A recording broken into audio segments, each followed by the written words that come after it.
जय श्री राम। मित्रों, हम जिस सामाजिक परिवेश में रहते हैं उस परिवेश के अनुसार हमारे जीवन में कुछ रिश्तों की मर्यादाएं होती हैं। अलग अलग व्यवहार बर्ताव हर संबंध के साथ में होता है।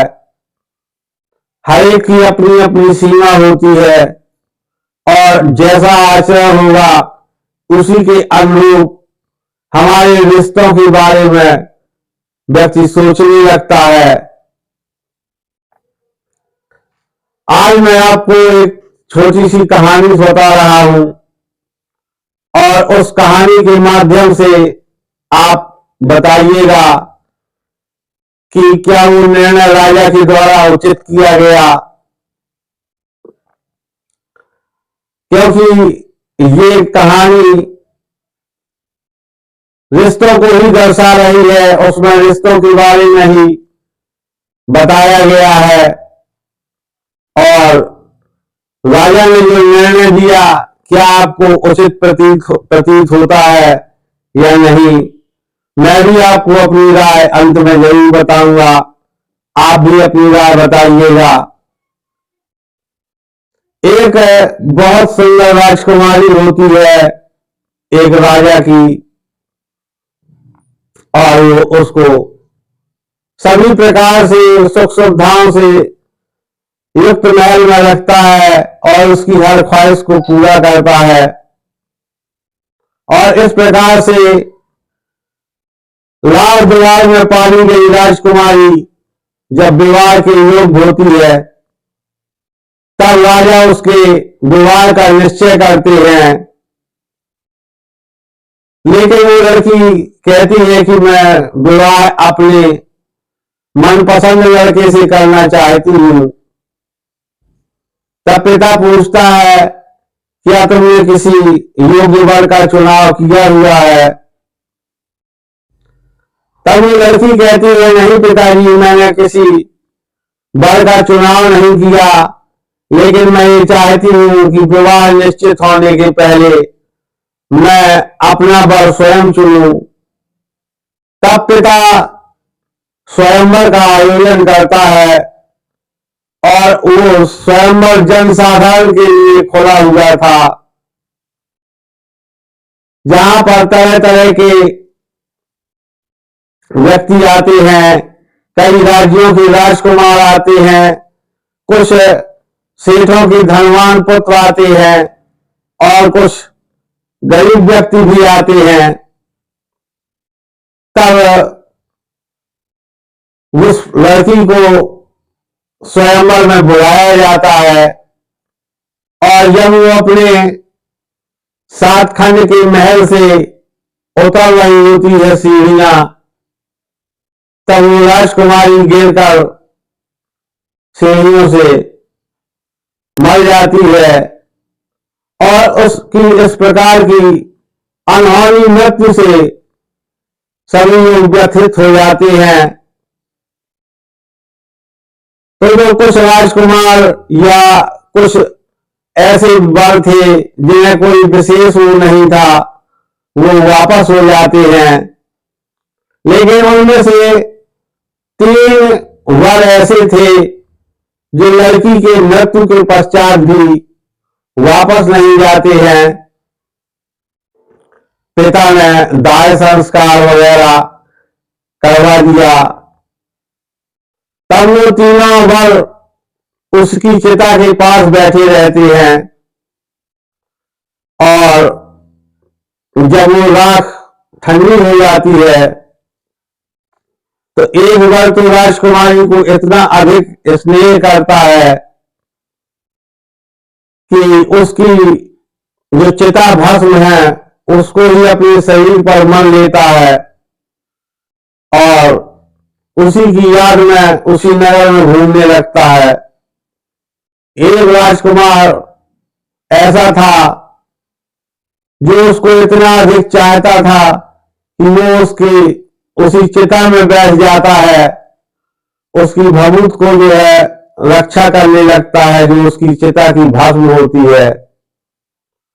और एक राजकुमार जो आया था वो मन में निश्चय करता है कि मैं इस राजकुमारी को अवश्य जीवित करूंगा, इसके लिए मुझे कुछ भी करना पड़े।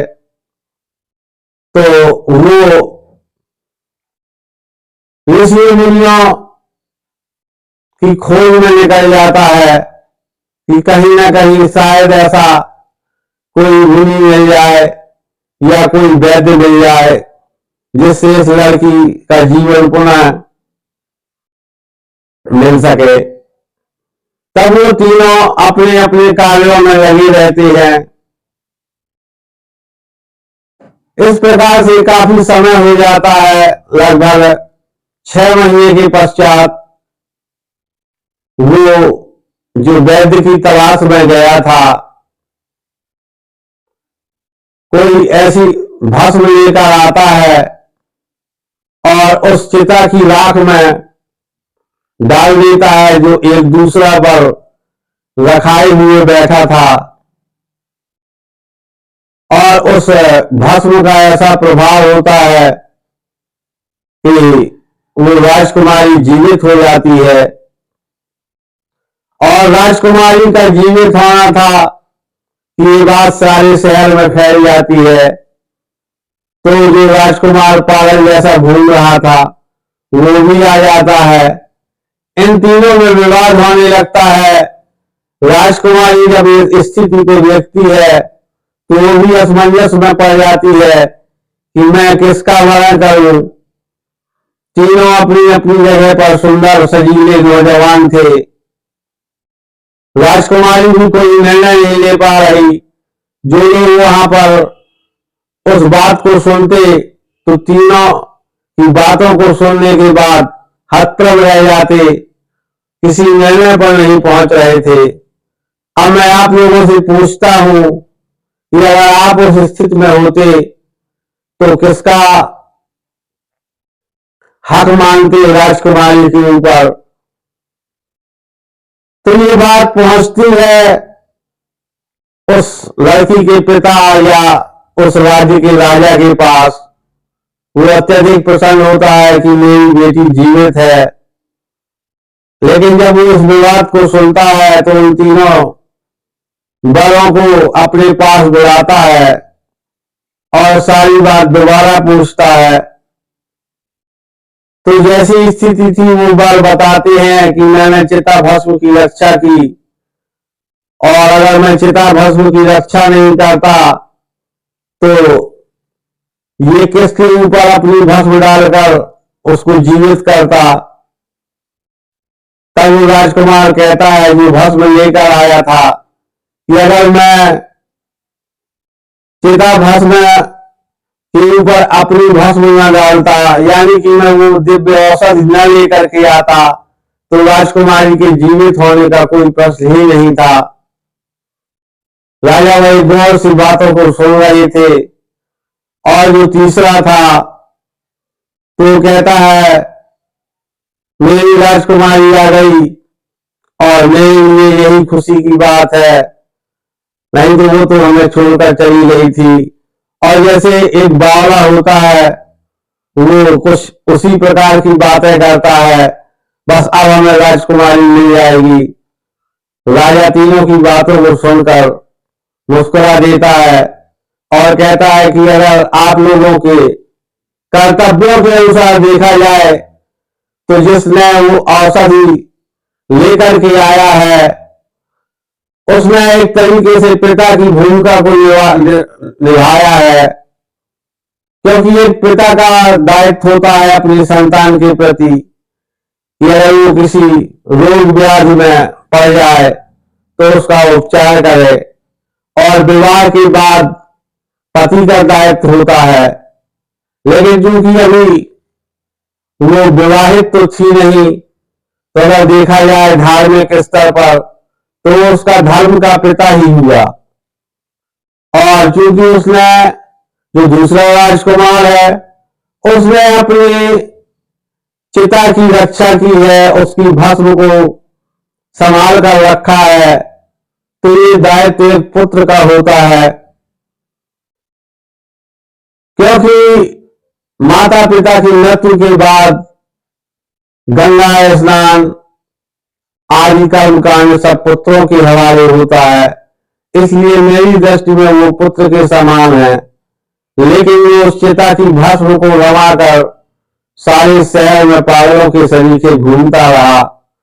वो ही उसको पाने का अधिकारी है, क्योंकि उसका आचरण जो है वो प्रेमियों वाला है।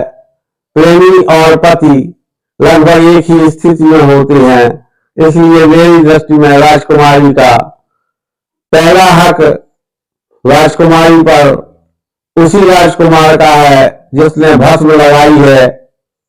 तब राजकुमारी से कहते हैं, अब बेटी तुम्हारी इच्छा है, तुम जिस वर का वरण करना चाहो। तो वो राजाज्ञा को सिरोधार्य करती है और उसी बावली राजकुमार के साथ में विवाह कर लेती है। तो मित्रों, आपको कैसा लगा ये फैसला? अगर आप लोग राजकुमारी के फैसले से या राजा के फैसले से सहमत हैं तो जरूर बताइएगा। आप लोग कहानी में यहां तक बने रहे, इसके लिए बहुत बहुत धन्यवाद है। आप सभी लोग अगर चैनल पर नए हैं तो सब्सक्राइब कर लें और वीडियो को लाइक जरूर करें। हम हमेशा ऐसी ही इंटरेस्टिंग कहानियां लेकर के आते हैं। बने रहें हमारे साथ। जय श्री राम।